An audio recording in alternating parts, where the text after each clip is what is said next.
श्री सच्चिदानंद सद्गुरु साईनाथ भगवान की जय।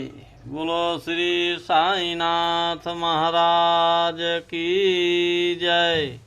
भक्तजनों, प्रभु श्री साईनाथ भगवान की कथा यानी श्री साई सच्चरित्र अध्याय 3 से हम कथा को कह रहे हैं और अब जो शेष बच रहा है अध्याय 3 में वो आज हम आपको सुनाने जा रहे हैं।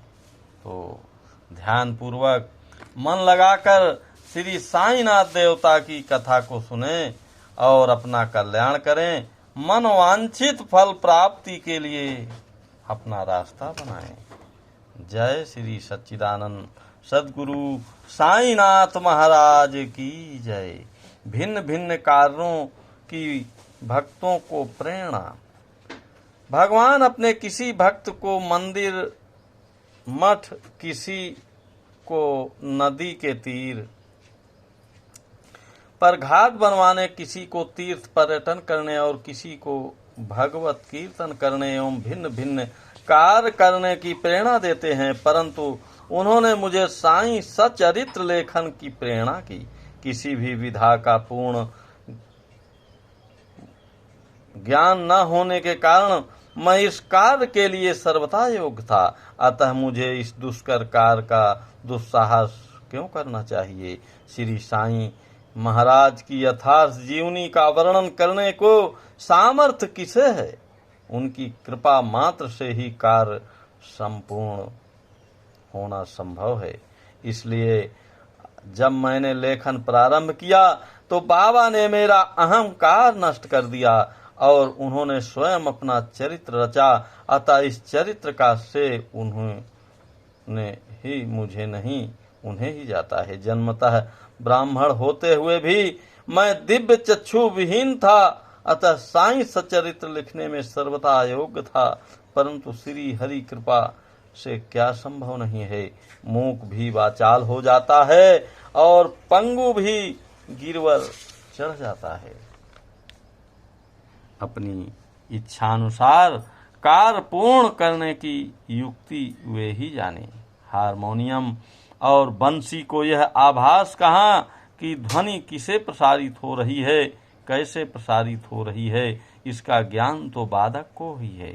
चंद्रकांत मणि की उत्पत्ति और ज्वार भाटे का रहस्य मणि अथवा उदधि नहीं, वरन शशि कलाओं के घटने बढ़ने में निहित है। बाबा का चरित्र ज्योति स्तंभ स्वरूप।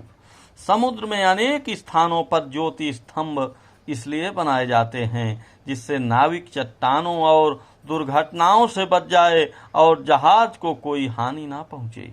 इस भवसागर में श्री साईं बाबा का चरित्र ठीक उपयुक्त भांति ही उपयोगी है।